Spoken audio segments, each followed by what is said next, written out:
अस्सलाम वालेकुम, क्या हाल चाल। उम्मीद करते हैं कि आप खैरियत से होंगे। हमारा दुआ है कि आप हमेशा खुश रहें, हंसते और मुस्कुराते रहें और इसी तरह में अपना प्यार दिखाते रहें। मेरा नाम मोहम्मद है। मैं हूं तारिक महमूद। मैं इम्तियाज। आज हम जिस वीडियो पे रिएक्शन देने जा रहे हैं, इस वीडियो का टाइटल है when Virat Kohli destroyed.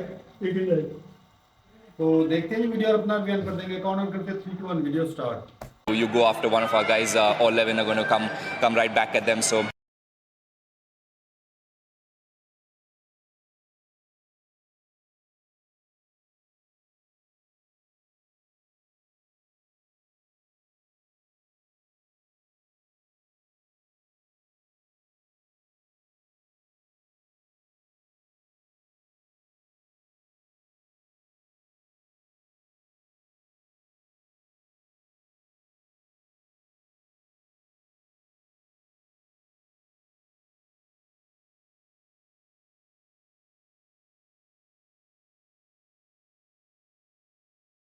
from India.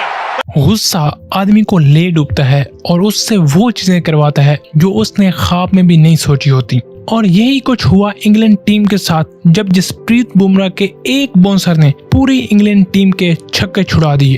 तो कहानी शुरू होती है 2021 इंडिया टूर ऑफ इंग्लैंड से, जहां वो 5 टेस्ट मैचों की सीरीज खेलने जाते हैं। पहला टेस्ट मैच ड्रा हो जाता है और फिर आता है लॉर्ड्स टेस्ट। इंडियन टीम अपनी पहली इनिंग में 364 रन बनाती है और जवाब में इंग्लैंड टीम 9 विकेट के नुकसान पर 371 रन बना चुकी थी। और ऐसे समय में क्रीज पर आते हैं जेम्स एंडरसन, जिनका बुमराह पहले ही बॉल पर एक बढ़िया बाउंसर के साथ वेलकम करते हैं। बुमराह उस ओवर में 4 नो बॉल समेत 10 बॉल्स का एक लंबा ओवर फेंकते हैं, जिनमें से 6 बॉल्स पर वो एंडरसन को बाउंसर मारते हैं। कभी कोई बॉल उनके चेस्ट पर लगती है तो कभी कोई हेलमेट पर। एंडरसन ने जैसे तैसे करके वो 10 बॉल्स का ओवर तो खेल लिया, मगर बुमराह को लेकर उनका गुस्सा और निराशा उनके चेहरे पर साफ साफ दिखाई दे रही थी। असल में इंडियन टीम जब भी किसी सीनियर टूर पर जाती थी तो वहां इंग्लैंड ऑस्ट्रेलिया के बॉर्डर से इंडियन टेल एंडर्स को आउट करने के लिए यॉर्कर से लेकर बाउंसर तक उन्हें जो रणनीति अच्छी लगती वो यूज करते थे। इस बार बुमराह ने उनकी स्ट्रेटजी उन पर ही अप्लाई करने का फैसला किया और इस बात ने एंडरसन भाई की कर दी बत्ती गुल। और जब अगले ओवर में शामी ने एंडरसन को बोल्ड किया और उसके बाद दोनों टीमें ड्रेसिंग रूम की तरफ जा रही थीं, तो बुमराह ने एक अच्छे इंसान का सबूत देते हुए एंडरसन से सॉरी करते हुए पूछा, आप ठीक है ना? और जवाब में एंडरसन ने कहा, तुम चीटर हो, तुमने मुझे जानबूझकर बाउंसर किए, और इस तरह की अनाप शनाप कहना शुरू कर दी। अब ये बात अगर बुमराह जैसे शांत इंसान तक रहती तो ठीक था, मगर एंडरसन का शायद वक्त ही बुरा चल रहा था और उनके वो सारे अल्फाज विराट समेत पूरी भारतीय टीम ने सुन लिए। एंडरसन की उन 2 लाइनों ने जैसे इंडियन टीम में आग लगा दी हो। वो टीम जो चुपचाप शांति से मैच पर फोकस कर रही थी, अब उनके अंदर का सोता हुआ जानवर जाग चुका था और उन्होंने एंडरसन और इंग्लैंड टीम को सबक सिखाने और इनका जवाब पत्थर से देने का फैसला किया। और दूसरी इनिंग में जब भारतीय बल्लेबाजों ने अपनी बारी शुरू की तो उनके 8 खिलाड़ी सिर्फ 209 रन पर पवेलियन लौट चुके थे और ऐसे में क्रीज पर एंट्री मारी जसप्रीत बुमराह ने। और इंग्लैंड टीम जैसे इसी मौके के इंतजार में थी। उन्होंने बुमराह को हाई प्रोटोकॉल देने और उनका स्वैग से स्वागत करते हुए 150 की तेज पेस पर बॉलिंग करने वाले मार्क वुड को बॉलिंग पर लाने का फैसला किया और उनको सिर्फ ये जिम्मेदारी दी गई, हमें ना तो इनकी विकेट चाहिए और ना ही हमें रन्स की फिक्र है, आप बस इनको बाउंसर करो क्योंकि हमें इनकी अकल को टिकाने लगाना है। बस फिर क्या था, मार्क वुड ने अपनी फुल पेस में बाउंसर करने शुरू कर दिए। ये मंजर देखकर ऐसे लग रहा था कि जैसे 1932 की बड़ी लाइन सीरीज चल रही हो। और इस बीच में जब मार्क वुड का एक तेज बाउंसर बुमराह के हेलमेट पर लगा और बॉल थर्ड मैन के पास जाने के बावजूद बुमराह ने सिंगल लेने से मना कर दिया। उन्होंने शामी की तरफ इशारा करते हुए कहा, लेट मी हैंडल हिम। और फिर जब उन्होंने अगली ही बॉल पर बाउंड्री जड़ी तो बालकनी में खड़े विराट लिटरली चेस्ट दिखाकर उनके लिए क्लैप कर रहे थे। इसके बाद बटलर और ओली रॉबिन्सन ने बुमराह के साथ काफी बदतमीजी की। माहौल काफी ज्यादा गर्म हो रहा था और बालकनी में खड़े विराट का बस नहीं चल रहा था कि वो वहीं से कूदकर मैदान में आ जाएं। इंग्लैंड की इन चालों ने जैसे शामी और बुमराह को और मजबूत कर दिया। उन्होंने भी ठान ली, जो करना है कर लो, हम भी आज क्रीज से कहीं नहीं जाने लगे। और जब दोनों बैटर्स की धीरे धीरे पार्टनरशिप बिल्ड होने लगी और परेशानी के आलम में खड़े जो रूट को ये लगा ये तो लेने के देने पड़ रहे हैं, तो उन्होंने प्लान बी पर जाते हुए एंडरसन को बॉलिंग पर लाने का फैसला किया। और हद तो तब हो गई जब एंडरसन जैसे एक्सपीरियंस बॉलर ने भी होश के बजाय जोश से काम लिया और बजाय अपनी लाइन और लेंथ पर बॉलिंग करने के उन्होंने भी बाउंसर करने शुरू कर दिए। उससे साफ अंदाजा हो चुका था कि वो अपना बदला लेने के लिए किस हद तक जा सकते हैं। वो प्रोफेशनल होने के बजाय पर्सनल हो रहे थे और इस सारी कश्मकश में इन दोनों बल्लेबाजों ने 89 की एक बढ़िया पार्टनरशिप बना डाली, जिसके बाद इंग्लैंड प्लेयर्स की बॉडी लैंग्वेज डाउन होने लगी, कैचेस ड्रॉप होने लगे, बाउंसर कराना भूल गए, मार्क वुड को मोइनी ने रिप्लेस कर दिया और ये सब चीजें इशारा दे रही थी कि इंग्लैंड टीम पैनिक कर चुकी है और इंडियन टीम ने इसी पैनिक और प्रेशर सिचुएशन से फायदा उठाने के लिए इनिंग डिक्लेयर कर दी। अब इक्वेशन बड़ी सिंपल थी, 60 ओवर्स और इंग्लैंड को चाहिए थे 272 रन्स और इंडिया को चाहिए थी 10 विकेटें। और फिर आया विराट द टेस्ट कैप्टन का वो फेमस हडल जिसमें वो ये कहते नजर आते हैं, अगर कोई मुझे हंसता हुआ दिखा ना, for 60 overs they should feel like hell out there. Virat की उन लाइनों में किस कदर इंटेंसिटी और एनर्जी थी उसका अंदाजा आप इस बात से लगा सकते हैं कि हर्षा भोगले ने अपने पूरे कमेंट्री कैरियर में कभी वार का रेफरेंस नहीं दिया, लेकिन उस दिन विराट की उस स्पीच और कैप्टेंसी पर उनका क्या कहना था आप सुन सकते हैं। This is a war general saying, let's go on the rampage, let's give them hell. And this is Virat territory. और जब बुमराह ने इनिंग की पहली बॉल डाली और उसके बाद जिस तरीके से पूरी इंडियन टीम घिरकर एक ही फ्रेम में आती है, उससे साफ पता चल रहा था कि उस दिन इंडियन टीम के सामने इंग्लैंड क्या किसी भी टीम का टिक पाना मुश्किल था। उस दिन जिस शानदार बॉलिंग का प्रदर्शन इंडियन बॉलर्स ने किया वो अपनी मिसाल आप है। ऐसी प्रिसाइज, एक्यूरेट और ऑन टारगेट बॉलिंग स्पेल बहुत ही कम देखने को मिलते हैं। मतलब कि बुमराह से लेकर शामी तक और ईशान से लेकर सिराज तक वो जो बॉल जहां डालना चाहते थे वो उसमें सफल हो रहे थे। जीता हुआ मैच हारता देखकर इंग्लैंड प्लेयर्स तो दूर, इंग्लैंड फैंस भी इस कदर शौक थे कि उन्होंने गुस्से में आकर बाउंड्री पर खड़े राहुल पर बोतल के ढक्कन फेंकना शुरू कर दिए। और जब विराट ने इस चीज को देखा तो उन्होंने राहुल को वही ढक्कन उन पर वापस फेंकने का कहा, क्योंकि जिंदगी में कभी कभी ऐसा वक्त आता है जब खामोशी एक जुर्म, एक पाप बन जाती है। विराट जानते थे कि वो मौका झुकने का नहीं झुकाने का था, उनकी आंखों में आंखें डालकर अपना जलवा दिखाने का था। और जब 28वें ओवर में सिराज ने 2 बॉल्स पर 2 विकेटें निकाली और उसके बाद सिराज, कोहली और राहुल की क्राउड की तरफ वो रनिंग सेलिब्रेशन और उसके बाद विराट का नवाजुद्दीन सिद्दीकी का वो मशहूर डायलॉग दोहराना, चुप एकदम चुप, वो एक अदद प्रॉपर पैसा वसूल सीन था। मैच की इतनी टेंस सिचुएशन होने के बावजूद फैंस ऑलमोस्ट हर बॉल पर सेम रिएक्शन, एनर्जी और एक्साइटमेंट शो कर रहे थे और बाकी की रही सही कसर विराट पूरी कर देते। इंग्लैंड की विकेट गिरने के बाद जहां पूरी इंडियन टीम एक साथ सेलिब्रेट करती, वहीं विराट एक अलग ही दुनिया में नजर आते। वो हर विकेट पर इंग्लैंड ड्रेसिंग रूम की तरफ मुड़कर अपने कोड वर्ड्स में अपना संदेश उनको भेजते। और जब इंग्लैंड टीम 90 for 7 थी और इस बीच में सिराज का ओली रॉबिन्सन को वो टॉप क्लास बाउंसर कराना और उसके बाद उनका वो एक लुक, एक बंदा सिर्फ अपनी आंखों से किस कदर वहशत, रोब और खौफ बयान कर सकता है, ये देखकर यकीन नहीं होता। बटलर और रॉबिन्सन के क्रीज पर गुजरे वो 20 मिनट्स किसी अजियत से कम नहीं थे। हर वक्त और हर बॉल के बाद कभी बाउंसर झेल रहे होते तो कभी इंडियन प्लेयर से स्लेजिंग। मतलब आप ये पिक्चर देखें जिसमें उन दोनों को at a time 7 Indian players ने घेर रखा था। दोनों भाई साहब बेहद नर्वस थे, हाथ पांव फूल रहे थे, चेहरे पर खौफ था और नजरें झुकी हुई।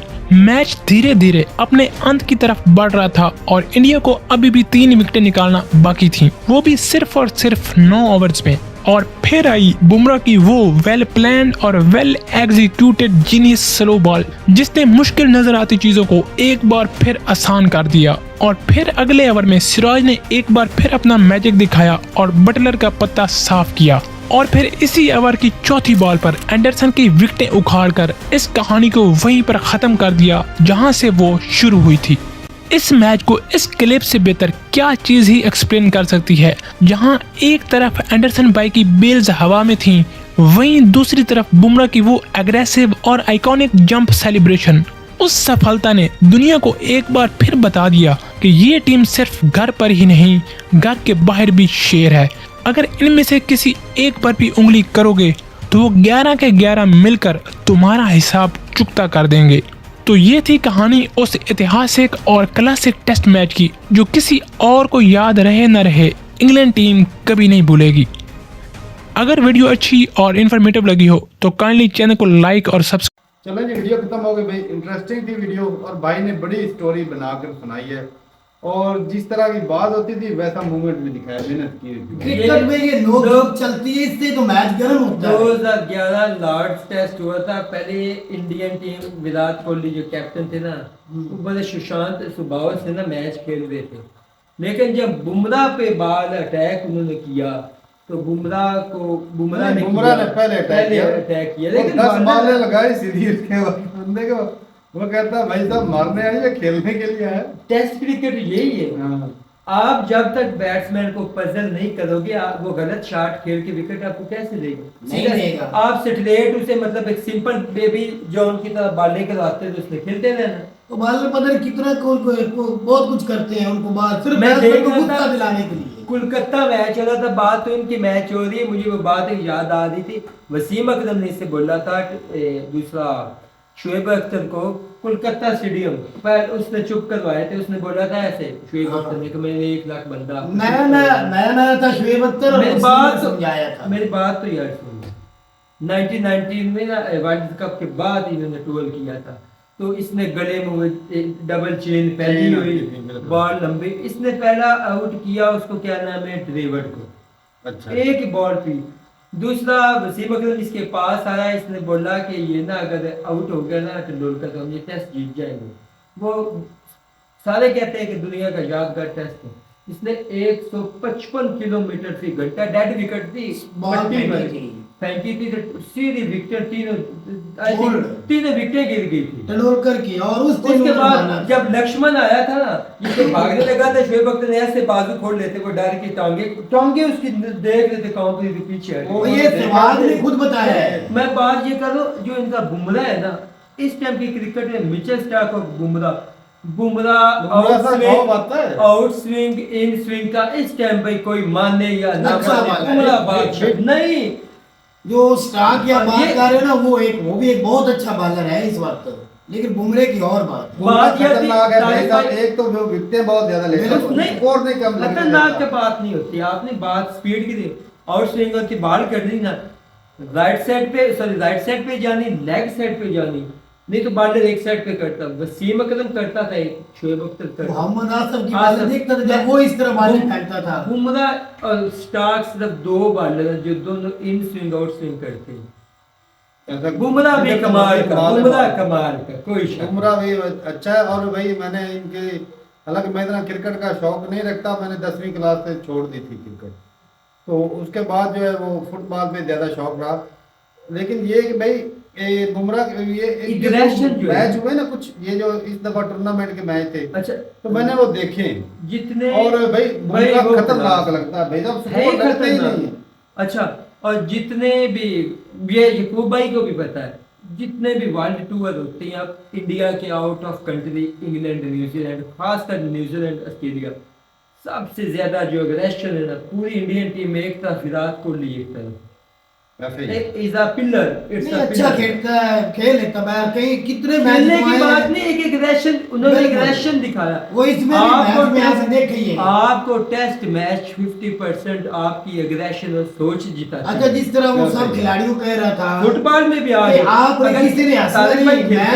अगर कैप्टन है, अगर वो अपनी टीम को हर फुटबॉल के हर आधे मिनट में मोटिवेट नहीं करेगा, उनको लेग ब्रेक नहीं देगा, अगर उनको आग नहीं नीचे से लगाएगा, बिल्कुल वो उनको भड़काएगा नहीं, वो खेलेंगे कैसे? ये चीज मैं तो भाई साहब देख रहा था ना, ये तो एक दूसरे को मारने वाला मैच चल रहा था। ये बुमराह ने उसको मारा, वो बुमराह एक दूसरे के ऊपर अटैक कर रहे थे, तो खतरनाक हो गया। लेकिन विराट कोहली ने अपनी टीम को मजबूत बनाया, कैप्टन थे, अच्छी कैप्टनसी की, ये नहीं भी बुरे की है। अच्छा बुरा वक्त सब खिलाड़ियों पे आता जाता रहता है। मैं विराट कोहली का इसलिए फैन था, मैं आपको आज हकीकत बात बताऊं, जो जब चेस करना हो ना, आपको पता है क्रिकेट की हिस्ट्री में इनसे अच्छा कोई नहीं आया। बड़े बड़े प्लेयर हैं, चेस करने में से अच्छा कोई नहीं, आपको अच्छी बात पता। और विराट कोहली अपने कैरियर में 11 साल में उसके कैप्टन रहे थे, अपने कैरियर में इंडिया में वो एक सीरीज भी नहीं हारे। क्या बात ये एक उनकी जिंदगी का अच्छा अचीवमेंट है कि अपने मुल्क में एक सीरीज भी नहीं हारे। लेकिन ये मानते हैं लेकिन किसी की कैप्टन ने नीचे जाके वो एक क्रेडिट, मैं उसको अच्छा क्रेडिट नहीं, ये ये देता बात हूँ। है। 11 साल वो कैप्टन था, अपने मुल्क में एक सीरीज नहीं हारा। आज तो फिर वो वक्त आ गया कि इंडिया के हर मीडिया के चैनल पे, चाहे कोई यूट्यूबर है, वो व्लॉगर भी है, वो भी वाइट वॉश चीख चीख के कह रहे हैं कि हमारा किंग किधर गया है, हमारा बस रोहित शर्मा होता किधर ये गया है, है हो जाता है तारिक भाई, टाइम की बात। बात ये वो होती बॉलर है किधर गए, वो जिस- जो बुमराह जैसे बॉलर थे वो किधर गए न्यूजीलैंड को आउट करने के हम लिए। बाबर की बात करते हैं ना, मेरी बात सुनो, आप अक्सर ये कहते हो सारी टीम पे, ये नेचर होती है, जिस पे आपकी एक्सपेक्टेशन ज्यादा हो ना, अगर वो बुरा खेले तकलीफ भी उसी की उसी की वजह होती से, है। गुस्सा भी उसी पे। मैं बाबर को क्यों कहता हूँ कि ये टीम इसकी वजह से नालायक होती है, ये क्यों? तो- क्यों हमारी उम्मीदें उस पे होती हैं।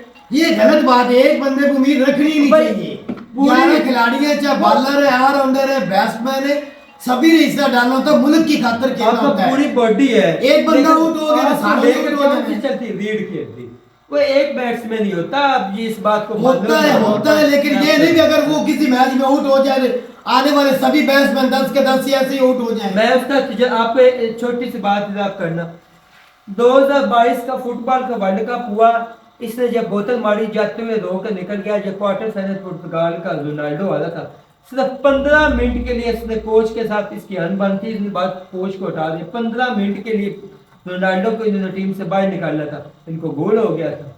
तो आप कहते फर्क नहीं पड़ता। बहुत तो फर्क नहीं फर्क पड़ता है, लेकिन ये मेरी बात करने का मकसद है कि जब आप बाबर को ये कहते हो ना कि ये आउट हो गया तो पीछे वाले खेल नहीं बाबर तो जो सकते। मर्जी घंटे का केंगी है वो। कोहली भी घंटे का खेल नहीं है आजकल तो आप मानो ना, अब ये घंटे का बाबर खेल है। बाबर ऐसे घर के अंदर हार गया बाबर है। ऐसे मानता है, बाबर ज्यादा अच्छा प्लेयर है, जो सीनियर प्लेयर है, वसीम नहीं, अकरम भाई, सारे बाबर, मानते मैं तो उसको हैं, player लेकिन वो मानता ही खुद नहीं। कहता है कि मैं उसकी तलाश कर रही हूँ।